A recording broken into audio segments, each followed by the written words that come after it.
এর ব্যাপারে আপনারা শুনেছেন না যে আর রহমান আলাল আরশ ইস্তাওয়া, আল্লাহ তাআলা আরশের উপর পজিশন নিয়েছেন। আল্লাহ তাআলার পজিশন কোথায়? আরশের উপর। আরশ হচ্ছে মহাবিশ্বের সবকিছুর উপরে এটার অবস্থান। আমরা খালি চোখে উপরে কি দেখি? আকাশ। আসলে আমরা আকাশ দেখি না, এটা দেখি মহাশূন্য, স্পেস। প্রথম আকাশ যে কত বড় তার কোনো হিসাব নাই। এই যে পৃথিবী থেকে সূর্য 13 লক্ষ গুণ বড়, পুরো পৃথিবীটাই তো আমাদের দেখার সুযোগ হয়নি। এই পৃথিবীর চেয়ে নাকি এবার সূর্য কয় গুণ বড়? Can you imagine that? 13 লক্ষ গুণ বড়। সূর্যের চেয়ে এরকম কোটি কোটি গুণ বড় তারা আছে। এরকম বিলিয়ন বিলিয়ন তারা নিয়ে আমাদের গ্যালাক্সির নাম হচ্ছে মিল্কি ওয়ে। এটার পরে আরেকটা গ্যালাক্সি সবচেয়ে কাছের অ্যান্ড্রোমেডা, ওটা আরো বড়। ওইখানে বিলিয়ন বিলিয়ন ট্রিলিয়ন গ্যালাক্সি। এরকম প্রত্যেকটা গ্যালাক্সি ঘুরছে, প্রত্যেকটা তারা তাওয়াফ করছে মহাশূন্যে। এরকম হাজার কোটি তারা নিয়ে আমাদের প্রথম আকাশের মহাশূন্য। প্রথম আকাশ কিন্তু অনেক উপরে।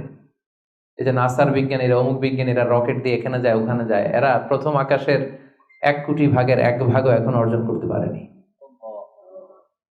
ওই প্রথম আকাশের পরে হচ্ছে দ্বিতীয় আকাশ। ওই দ্বিতীয় আকাশের তুলনায় প্রথম আকাশটা কত ছোট শুনেন। আপনার হাতের আংটি যদি আপনি বিশাল মাঠের মধ্যে ছেড়ে দেন, একটা মরুভূমির মধ্যে ফেলে দেন, পুরো মাঠের তুলনায় হাতের আংটি যত ছোট, আল্লাহর দ্বিতীয় আসমানের তুলনায় আল্লাহর প্রথম আসমানটা ঠিক তত ছোট। দ্বিতীয় আসমান আরো বড়, তৃতীয়টা আরো বড়। যত উপরে ঊর্ধ্বাকাশের যত কাহিনী একটার চেয়ে একটা বড়। এরকম 7টা আকাশ। তার উপরে সিদরাতুল মুনতাহা, বর্ডার এরিয়া। তার উপরে লা জামান লা মাকান, ওইখানে সময়ের হিসাব নাই, স্পেস নাই, সময় নাই। কারণ আল্লাহর সময় দিয়ে বাঁধা যায়?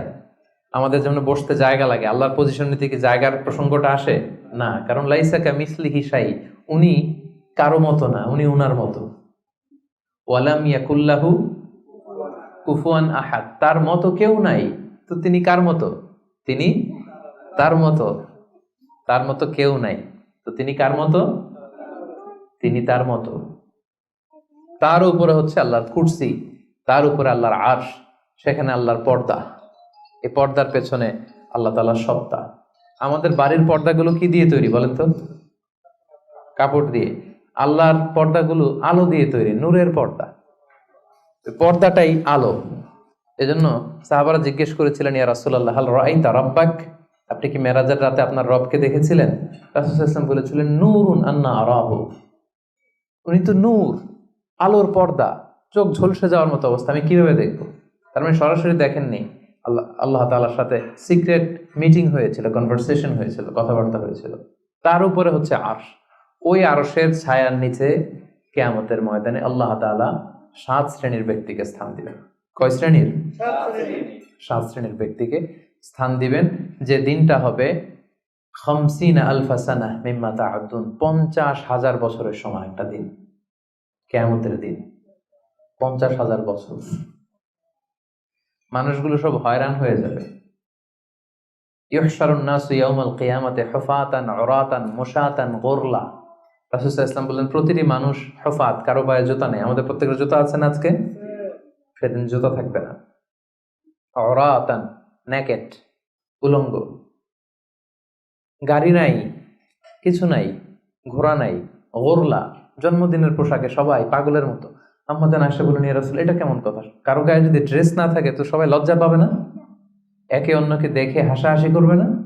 আল্লাহ রাসূল সাল্লাল্লাহু আলাইহি ওয়াসাল্লাম বললেন, লিকুল্লি ইমরিইম মিনহুম ইয়াওমা ইদিন শাআনু ইউগনি। আয়েশা, সেদিনটা এত ভয়ঙ্কর হবে যে অন্যের কি অবস্থা এটা চিন্তা করতেই সে ভুলে যাবে। নিজের অবস্থা নিয়ে এত পেরেশানিতে সে থাকবে, ঘর্মাক্ত, ক্লান্ত, শ্রান্ত, পেরেশান। সূর্যটা একেবারে মাথার কাছে চলে আসবে। সূর্যের তাপে মাথার মগজগুলো গলে নাকের ছিদ্র, কানের ছিদ্র দিয়ে বেয়ে বেয়ে পড়বে। জিহ্বাটা কুকুরের মতো বেরিয়ে আসবে সামনের দিকে। মানুষ হাঁপাতে থাকবে, দৌড়াতে থাকবে, ক্লান্ত শ্রান্ত, কেউ কাউকে চেনে না।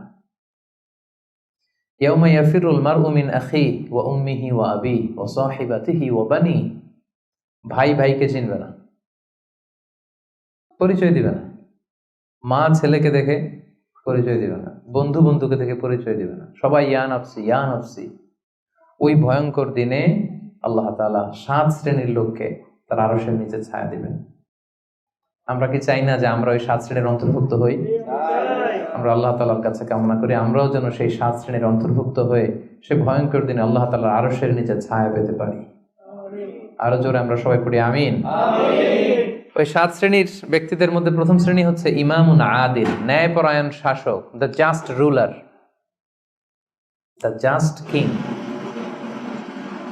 যেই বাদশাহ, যেই শাসক, যেই কিং তার প্রজাদের প্রতি ন্যায়পরায়ণ ভাবে বিচার করে, ইকুয়ালি ট্রিট করে সবাইকে, কারোর উপর জুলুম করে না। কারণ আল্লাহ তাআলা জুলুম পছন্দ করেন না। আল্লাহ কি কারোর উপর জুলুম করেন? কিয়ামতের দিনের বিচারে তিনি কারোর উপর জুলুম করবেন? আল্লাহ তাআলা বলেন, ইন্নী হাররামতু যুলমা আলা নাফসি, আমি আমার উপর জুলুমকে হারাম করেছি, ফালা তাযালামু, তাই তোমরাও তোমাদের উপর জুলুম করো না, খবরদার। আর যুলমু যুলুমাতুন ইয়াউমাল কিয়ামা, যারা এই পৃথিবীর বুকে কারো উপর জুলুম করবে, এই জুলুমটা জুলুমাত হয়ে, অন্ধকার হয়ে তার কাঁধে চেপে বসবে কিয়ামতের দিন। সো আল্লাহ তাআলা প্রথম 7 জনের মধ্যে সর্বপ্রথম যাকে আরশের নিচে ছায়া দিবেন তিনি হচ্ছেন ইমামুন আদিল, just king, the just ruler, ন্যায়পরায়ণ শাসক, যারা আদালতের সাথে কাজ করে। ইন্নাল্লাহা ইয়া'মুরুকুম বিল আদলি ওয়াল ইহসান, আল্লাহ তাআলা এই আদালতের ব্যাপারে, জাস্টিসের ব্যাপারে সবসময় তিনি আদেশ করেন। জাস্টিস ভায়োলেট হয়, ন্যায়পরায়ণতা, ইনসাফ, এটা ভায়োলেট হয়, এটা আল্লাহ তাআলা কখনো চান না। যারা বিচার করার সময় ন্যায় বিচার করে, উভয় পক্ষের কথা শুনে, যারা রায় দেওয়ার সময় ন্যায়সঙ্গতভাবে রায় দেয়, যারা জনগণের ট্রিট করার সময় সঠিকভাবে ট্রিট করে, সেই ধরনের রাজা যারা, সেই ধরনের কিং যারা, রুলার যারা, তারা সেদিন স্থান পাবে। এটা শুধু আল্লাহর কাছেই না, তারা যারা জাস্ট রুলার তাদেরকে দুনিয়ার মানুষরাও পছন্দ করে না অনেক। উদাহরণস্বরূপ বলছি, ফর এন এক্সাম্পল, এই যে রেসেপ তাইয়েব এরদোগান, জাস্ট উদাহরণ। আরো অনেক ভালো ভালো রুলার আছে, আপনারা আরো ভালো বলতে পারবেন।